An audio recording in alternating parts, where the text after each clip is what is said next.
I grew up as a surfer and a rugby player and traveling a lot with my family, and I was always outdoors, being fit and healthy and, and trying to be strong and fast and that kind of sporty young man. My anxiety came out of nowhere. The night before flying to Alaska for my second attempt at traversing the Brooks Range, I had a very sudden and severe panic attack and almost cancelled my flight. I managed to pull myself through it and flew to Alaska, but over the 2 weeks leading up to my expedition, I had more panic attacks and a lot of anxiety. And I knew the expedition wasn't going to work out. My panic attacks continued right up until before my fourth attempt, which was eventually successful. I was cooking dinner. I felt great. And then all of a sudden, I started getting really dizzy and nauseous. The room was spinning and like tight chest, and had to stop what I was doing and go and lie down. And it felt like, I don't know, there was just so much going on and I couldn't handle it. And it's terrifying. It's hard to really explain, but it's such a tangible fear, and yeah, it's just horrific. When I returned home after my first failure with the Brooks Range, I really had a lot of self-loathing. I had no one to blame but myself, and I really hated myself for it. And that only became worse over the next 2 years with my second and third failure.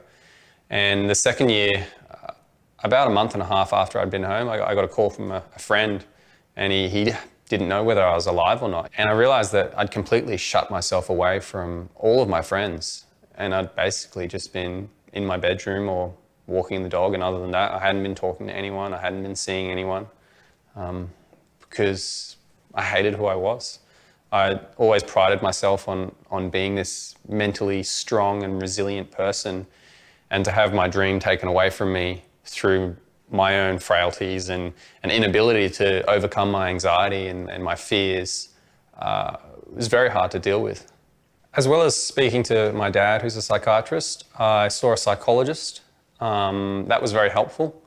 And I also did a lot of my own personal research. I read an article about Andrew Skirker, who's one of my heroes. He did an expedition around Alaska. He suffered from anxiety for the first time in his life. And leading up to that, he'd hiked over 25,000 miles alone without ever having problems. Well, hey, what I'm doing is quite terrifying, and the top guy in the world experiences similar emotions. So it's not so embarrassing for me to go through them. Dealing with my panic attacks has definitely been an evolution. Running and exercising, surfing, all these physical outdoor things help me relax and clear my head.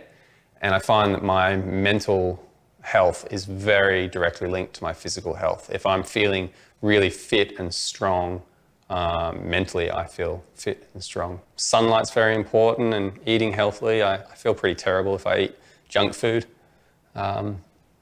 So day to day I'm a very healthy guy. I think there are a lot of people suffering anxiety that aren't ready to seek help or even admit to themselves what they are going through. And it's a difficult one to help someone that doesn't want to be helped.